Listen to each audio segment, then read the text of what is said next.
சொல்றாங்க சீமானை வந்து 15 வருஷமா கத்திக்கிட்டே தான் வைத்தாரு, ஒன்றும் வேலைக்கு ஆகலை அப்படின்னு சொல்லிட்டு. ஐயா, இந்நேரம் சீமான் வீட்டுக்கு 5000 கொடுத்தாலும் இந்நேரம் முதலமைச்சர் அண்ணன் சீமான் ஐயா தான். ஓட்டுக்கு காசை கொடுத்துட்டு கூட்டத்தை கூட்டி பிரியாணியை கொடுத்துட்டு ஓட்டு கொடுத்துட்டு அது போட்டு இதில் அண்ணன் கூட சீமான் கூட ஒரு விஷயம் சொல்லியிருப்பாரு. இன்னைக்கு ஓட்டுக்கு வந்து மாயிரன்னு சொல்லி ஒரு பேரை வச்சு அன்னைக்கே தமிழ் செத்து போச்சு. கேவலம், இதெல்லாம் வெக்கக்கேடு. இதெல்லாம் மதுபான கடையில் ஒரு போட்டருக்கு வந்து பேர் மாவீரனா எப்பேற்பட்ட ஒரு வார்த்தையை கேவலப்படுத்தி கொண்டு இருக்கு அப்படிங்கிறத என்னோட அன்பார்ந்த தமிழ்ச்சவ மக்கள் நீங்களாம் தெரிஞ்சுக்கணும். ஃபுல்லனாலும் வாய் வயிறு வேறதான் அப்படின்னு சொல்லியிருக்காங்க இல்லையா. எனக்கு பசிச்சாதான் நான் சாப்பிட முடியும், எனக்கு பசிச்சா மட்டும்தான் நான் சாப்பிட முடியும். அதே மாதிரி அவங்களுக்கு பசிச்சா தான் அவங்க சாப்பிட முடியும். அவங்களோட கொள்கை திராவிடமாக இருந்துட்டு போட்டு என்னோட கொள்கை தமிழ் தேசியமாக இருந்துட்டு போட்டுமே. என் தலைவர் மேத்தவே பிரபாகரன் சொல்லுவேன். உங்க தலைவர் ஒரு காணொலியில எல்லாருமே பார்த்துருப்பாங்க, ஈழத்தமிழருக்கு 500 ரூபாய் போட்டாருங்க விஜய், 500 ஓவா. களத்தை பற்றி பேசுறதுக்கு அவங்களுக்கு என்ன தகுதி? களத்தில் வந்து 41 உயிரை பலி கொடுத்துட்டு ஓடி போனவங்க இன்னும் அதுக்கான தெளிவான விளக்கத்தை இன்னும் கொடுக்கல. இன்னும் வரைக்கும் தெளிவான விளக்கத்தை கொடுக்கல. நீங்கள் வந்து களத்தில் வந்து ஆள் இல்லைன்னு சொல்கிறீங்களே, அதை சொல்கிறது உங்களுக்கு இன்னும் அறிவு இருக்குது. செத்து அங்கே இருந்தால் பிரச்சனை வந்துடும், அங்கே இல்லைன்னா பிரச்சனை வந்துடும். ஃபஸ்ட்டு ஒரு தலைவர் வந்து களத்தில் நிற்கணும். ஒருத்தர் இறந்துட்டாரா அவங்க வந்து பார்க்கக்கூடியவன் தான் தலைவன். சரியா? மக்கள் போராட்டத்தில் மக்கள் கூட இருக்கிறவருக்கு பேர் தான்ப்பா தலைவர், அவர் தான்ப்பா போராளி. ஓடி போடுறதுக்கு பேர் போராளி கிடையாது. உடனே நான் வந்து ஒரு படிக்கட்டுலேருந்து அப்படியே எடுத்து 50 படிக்கட்டில் சிஎம்மாக தான் வைப்பேன் அப்படின்னா இந்த ஒரு புத்தியல் சிந்தனை இருக்குல்ல, அது ரொம்ப ஆபத்தான சிந்தனை. இது நீங்கள் எப்படி பார்க்குறீங்க? ஒரு நீங்கள் வந்து திருப்பவே முடியாது. அதாவது ஒரு இதுதான், நான் வந்து அக்காவாக இருக்கேன், நான் வந்து தங்கச்சியாக இருக்கேன். அக்காவை ஒரு தங்கச்சியாக இருக்கேன், அம்மா இல்லை அம்மாவாரு அப்பாவாரு பொண்ணு. இதுக்கு நீங்கள் ஒரு இன்ஃப்ளூயன்ஸராக 4.5 வருஷத்துல 4.5 வருஷம் ஆட்சியில் 4 வருஷம் சும்மா இருந்துட்டு இந்த 4 வருஷம் 1/2 வருஷத்துல வந்து உங்களுக்கு என்ன கனவு தொழிலை செய்வோம் அப்படின்றேன். கேட்டால் நான் வந்து இந்த குடிமைப்பெண் திட்டம் கொண்டு வந்தேன், நிறைய திட்டங்கள் சொல்கிறாங்க, எடுத்துக்கிறோம். ஆனால் நாடு ஏன் இப்படி இருக்குது? ஏன் நாடு வளர்ச்சி, நம்ம நாடு என்ன வளர்ச்சி பாதையை நோக்கி போய்கொண்டு இருக்கு? ஏன் இன்னும் என் ஊர் தென்காசிலையும் சரி கன்னியாகுமரிலையும் சரி தென் மாவட்டங்கள்ல இன்னும் கனிம வளங்கள் ஏன் கொள்ளடிக்கப்பட்டு இருக்கு? அதுக்கு என்ன நடவடிக்கை எடுக்கப்பட்டிருக்கு அதை சொல்லுங்க ஃபர்ஸ்ட். கனிம வளம்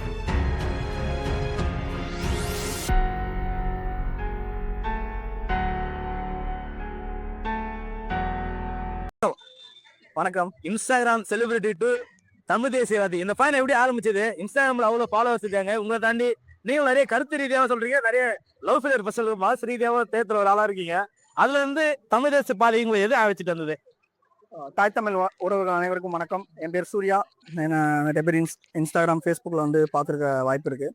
திடீர்னு வந்து அரசியலை பற்றி கண்டென்ட் போடும்போது என்னோட ஃபாலோவர்ஸ்லாம் நிறைய பேர் குறைஞ்சாங்க. ஆனால் அதை பற்றி நான் எதுவுமே கவலை எதுவும் படலை. ஏன்னா நம்ம வந்து வாழ்க்கையில் என்னென்ன கற்றுக்கிட்டு இருக்கோம் அப்படிங்கிறதையும் தாண்டி அரசியல் அப்படிங்கிறது ஒன்று கற்றுக்கணும். ஏன்னா ஒரு அரசியல் அப்படிங்கிறது நம்மளுடைய வாழ்க்கையும் நம்மளோட வாழ்வாதாரத்தையும் தீர்மானிக்கக்கூடிய ஒரு விஷயமா நான் வந்து பார்க்குறேன்.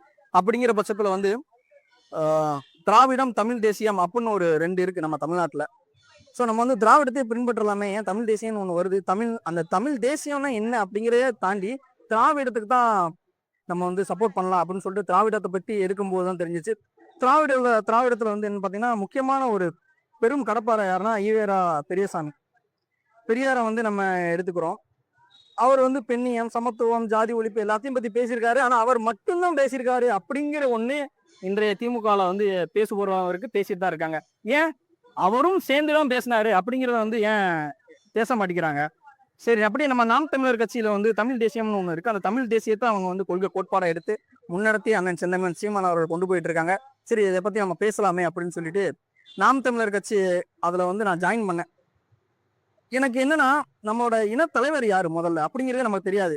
தாய் தமிழ் மொழியை நான் வந்து தமிழ் தாய் அப்படின்னு சொல்லக்கூடிய ஒரு தலைவர்னா அது கருணாநிதி அப்படின்னு சொல்கிறாங்க. என்ன கருணாநிதி சொல்லிட்டாரு? இப்போ ஹிஸ்ட்ரி எடுத்து படிச்சு பார்ப்போன்னு பார்த்தா இல்லை, இது வேலைக்கு ஆகலை. அதுக்கப்புறம் தான் தெரியுது தலைவர் மேதகு பிரபாகரன் அப்படின்னு சொல்லிட்டு.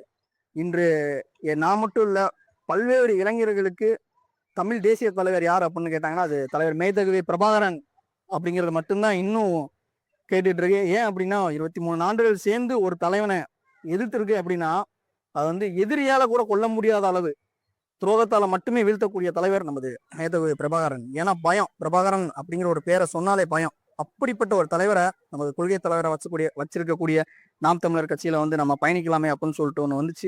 இவங்களோட கொள்கையும் சரி, இவங்களோட கோட்பாடு, இவங்களோட வழிமுறை, நெறிமுறை, அக்கௌண்டபிலிட்டி, இவங்களோட ரிலையபிலிட்டி, ஸோ இது எல்லாமே சேர்ந்து நம்மளை சிந்திக்க வச்சது இவங்களோட அரசியல் எப்படி இருக்கு அப்படின்னு சொல்லிட்டு. ஆனால் நிறைய பேர் சொல்றாங்க சீமானை வந்து 15 வருஷமா கத்திக்கிட்டே தான் வைத்தாரு, ஒன்றும் வேலைக்கு ஆகலை அப்படின்னு சொல்லிட்டு. ஐயா இந்நேரம் சீமா அண்ணன் வீட்டுக்கு 5000 கொடுத்ததாலும் இந்நேரம் முதலமைச்சர் அண்ணன் சீமான் ஐயா தான். ஓட்டுக்கு காசை கொடுத்துட்டு கூட்டத்தை கூட்டி பிரியாணி கொடுத்துட்டு கோட்டர் கொடுத்துட்டு அது கோட்டர் இதுல அண்ணன் கூட சீமான் கூட ஒரு விஷயம் சொல்லியிருப்பாரு. என்னைக்கு கோட்டருக்கு வந்து மாவீரன்னு சொல்லி பேரை வச்சு அன்னைக்கே தமிழ் செத்து போச்சு.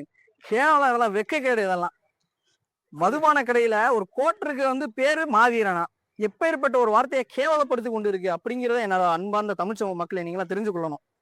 அதுவும் இல்லாம இப்ப என்னன்னா ஒரு திமுக அரசியல் பின்புல நீங்களும் வந்திருக்கீங்க. வீட்டுல ஒரு அரசியல்ல ஒரு கவுன்சிலா இருக்காங்க. அது எப்படி நீங்க வந்து நாம் தமிழா போய் சேரும் போது இல்ல எப்படி அதுல போவேன் அப்படின்னு ஒரு பிரஷர் வீட்டுல இருந்து வரலையா உங்களுக்கு? ப்ரெஷர் வந்துச்சுன்னா அதுக்கு நான் என்ன பண்ணுவேன்? அதாவது தாயின் புள்ளனாலும் வாய் வயிறு வேறதான் அப்படின்னு சொல்லியிருக்காங்க இல்லையா?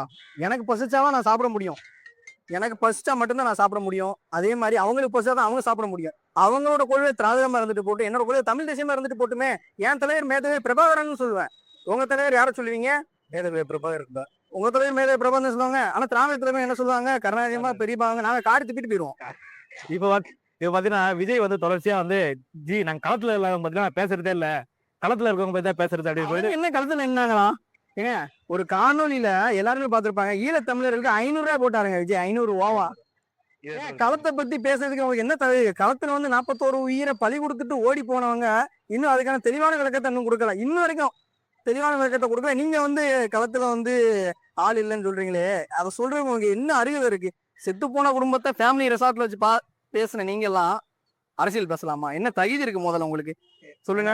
இப்ப உலகத்துல அரசியல் மாண்புல சரிதான், மனித மாண்புல சரிதான். இருந்தவங்களுக்கு நம்ம வந்து ஒரு நினைவேந்தல் கூட்டமோ ஏதோ பண்ணுவோம். 41 உயிர் இறந்துச்சு. தொடர்ந்து வந்து விஜய் வைக்கிற கூட்டங்கள் ஏதோ ஒரு உயிர் தொடர்ச்சியா போய்கிட்டு தான் இருக்கு. அதை சார்ந்து ஒரு கருத்தியோ சரிதா, ஒரு நினைவேந்தல் சரிதா எதுவுமே வைக்காம இதை விஜய் வந்து மறைக்க பாக்குறாரா? அது ஒரு கேள்வி எனக்குள்ள எப்பயுமே. இது என்ன ஒண்ணுன்னா, விஜய் அண்ணா வந்து என்ன நினைக்கிறோ இல்லையோ, ஆனா கூட இருக்கிறவங்க இருக்காங்க பாருங்க. ஒண்ணுக்கு ரெண்டா விஜய் அண்ணா அங்க இருந்தா பிரச்சனை வந்துடும், அங்க இல்லைன்னா பிரச்சனை வந்துடும். டேய் ஃபர்ஸ்ட் ஒரு தலைவர் வந்து களத்துல நிக்கணும். ஒருத்தர் இறந்துட்டாரா அவங்க வந்து பார்க்கக்கூடியவன் தான் தலைவன். சரியா? மக்கள் போராட்டத்துல மக்கள் கூட இருக்கிறவருக்கு பேர் தான்ப்பா தலைவர். அவர் தான்ப்பா போராளி. ஓடி போடுறதுக்கு பேர் போராளி கிடையாது. புரியுதா உங்களுக்கு? ஸோ அப்படிங்கிறதுனால நம்ம மக்களுக்கும் முதல்ல அறிவு வேணும். இப்ப விஜய் என்ன சொல்றாங்கன்னா, விஜய் அண்ணன் மட்டும்தான் இது பிரச்சனைக்கெல்லாம் காரணமா அப்படின்னு கேட்டா விஜய் அண்ணன் எல்லாம் சொல்ல முடியாது. மக்கள் நம்ம தான் நம்ம கூட்டத்தை தான் சொல்லணும். ஏன் விஜய் அண்ணன் வந்து டிவியில பாக்குறீங்க, நேரில் பாக்குங்கிற ஒரு ஆசை இருக்கு, போய் பாக்குறீங்க. அதை ஏன் அவங்களோட கட்டுப்பாடுல சேர்ந்து SOP கொடுக்குறாங்க, அது கொடுக்குறாங்க, அந்த ப்ரெஷர் இந்த ப்ரெஷர் சொல்றீங்க. விஜய் அண்ணனும் சரி, அவங்க தாவேக்க தலைமையகத்திலையும் சரி எல்லாமே சொல்றாங்க, இந்த மாதிரி சொல்றாங்க, நாங்க வந்து இந்த மாதிரி கட்டுப்பாடுகள் கொடுக்குறோம், அதை ஃபாலோ பண்ணுங்க அப்படின்னு சொல்லிட்டு. அதை யாராவது மக்கள் நீங்க ஃபாலோ பண்றீங்களா? ஃபர்ஸ்ட் தாவேக்க தொண்டரை ஃபாலோ பண்றீங்களா? இல்ல அதை ஃபாலோ பண்றதுக்கான டீம் வச்சு என்ன வழிமுறை கொண்டு வந்தீங்க? அப்படி நடந்திருந்தா இன்னைக்கு நடந்த விஷயத்துலயே 2 பேரும் பைக்ல கீழே விழுந்து அடிபட்டு இருக்கே, அதெல்லாம் நடந்திருக்குமா? ஸோ இது யார் மேல தப்பு? அண்ணன் விஜய் மேலையா? இல்ல விஜய் மேல கிடையாது, மக்களாகிய உங்கள் மேலாம் தப்பு, மக்களாகிய எங்கள் மேலையும் தப்பு. அப்படிங்கிறதுனால அன்பான தமிழ் சமூக மக்கள் புரிஞ்சுக்கணும். ஒரு தலைவர் வரனா போய் பாருங்க, ஆசை இல்லை. நானும் நீலங்கர பகுதியில தான் இருக்கேன். ஆனா விஜய் அண்ணன் நேரில் பார்த்துருக்கேன். எனக்கு அவ்வளவு சந்தோஷம். ஏன்னா விஜய் அண்ணன் வெறித்தனமான ஒரு ஃபேன் நான். ஆனா அந்த ஃபேன் அப்படிங்கிறத காட்டி ஒரு தலைவர் அப்படிங்கிற ஒரு இடத்துக்கு கொண்டு போனா அது டைம் ஆகுங்க. எடுத்த உடனே நான் வந்து ஒரு படிக்கட்டுல இருந்து அப்படியே எடுத்து 50வது படிக்கட்டுல CM தான் வைப்பேன் அப்படின்னா. இப்போ தொடர்ச்சியா பாத்தீங்கன்னா ஒரு அக்கா ஒருத்தவங்க பேட்டி ஒன்று கொடுத்துருந்தாங்க. விஜய்க்கு இப்ப மனைவி வந்து அவங்க போனா போட்டோம், நாங்க அக்காவா இருக்கோம், தங்கச்சியா இருக்கோம், நாங்க மனைவியா இருந்துட்டு போறோம் அப்படின்னு. இந்த ஒரு புத்தியல் சிந்தனை இருக்குல்ல, அது ரொம்ப ஆபத்தான சிந்தனை. இது நீங்க எப்படி பாக்குறீங்க? ஒரு நீங்க வந்து திருத்தவே முடியாதுங்கய்யா. அதாவது நான் வந்து அக்காவா இருக்கேன், நான் வந்து தங்கச்சியா இருக்கேன். அக்காவா ஒரு தங்கச்சியா இருக்கேன், அம்மா இல்ல அம்மாவாரு, அப்பாவாரு, பொண்ணு. இல்ல இதுக்கு நீங்க ஒரு இன்ஃபுளுசரா நீங்க எப்படி இதை சொல்ற? இது வந்து இந்த சைக்காட்டிஸ்ட் இருப்பாங்க. நான் வந்து லைஃப் கோச் கவுன்சிலிங், அது மட்டும் இல்லாம இந்த சைக்காட்டிஸ்ட கூட்டு போனா கூட இந்த மாதிரி ஒரு ஆட்களை திருத்த முடியாதுங்க. ஏன்னா இவங்க எல்லாம் மூழ்கிட்டாங்க. சரிங்களா? கரையில மிதந்துட்டு இருக்காங்கன்னா கையை பிடிச்சி மேல கூட்டு வந்துடலாம். இவங்க வந்து நான் வந்து கை நழுவி போயிட்டு தான் இருப்பேன் அப்படிங்கிற மாதிரி போயிட்டு இருக்கீங்க. ஒன்றும் பண்ண முடியாதுங்க. இல்ல எனக்கு ஒரு இன்னும் சிரிப்பு. நான் கனவு மாதிரி நினைச்சா கூட கவலைக்கிடமா இருக்கு. அது உண்மைதான். கடவுளே, கனவு மார்கள் இந்த வீடியோ எல்லாம் பார்த்துட்டு ஒண்ணு ரொம்ப வைரலா ஏற்பட்டு. அது இல்லாம இப்போ வந்து சீமானா 2026 தமிழ்நாட்டோட முதல்வரா இருந்தா தமிழ்நாடு எவ்வளவு எப்படி இருக்கும்? தமிழ்நாட்டுல முதல்வரா இருந்தா உங்க மாதிரி 5 வருஷம் ஆட்சிக்கு வந்துட்டு 4.5 வருஷம் ஒன்னும் புடுங்காம அரை வருஷத்துல வந்து உங்க வீட்டுக்கு வந்து உங்க கனவு சொல்லுங்க நிறைய 4 வருஷம் ஒண்ணு கிழிச்சு நல்ல ஆடி வந்து இதை பத்தி பேசினாலே சிரிப்பு தான் ப்ரோ வரும். உண்மையிலேயே ஒரு பக்கம் கடுப்பு வந்து ஒரு பக்கம் சிரிப்பா தான் ப்ரோ வருது. 4.5 வருஷத்துல இந்த 4.5 வருஷம் ஆட்சியில 4 வருஷம் சும்மா இருந்துட்டு இந்த 1/4 வருஷம் அரை வருஷத்துல வந்து உங்களுக்கு என்ன கனவு இருக்கோ சொல்லுங்க செய்வோம் அப்படின்றாங்க. கேட்டா நான் வந்து இந்த புதுமை பெண் திட்டம் கொண்டு வந்தேன், நிறைய திட்டங்கள் சொல்றாங்க, எடுத்துக்கிறோம். ஆனா நாடு ஏன் இப்படி இருக்கு? ஏன் நாடு வளர்ச்சி நம்ம நாடு என்ன வளர்ச்சியை பாதையை நோக்கி போய் கொண்டு இருக்கு?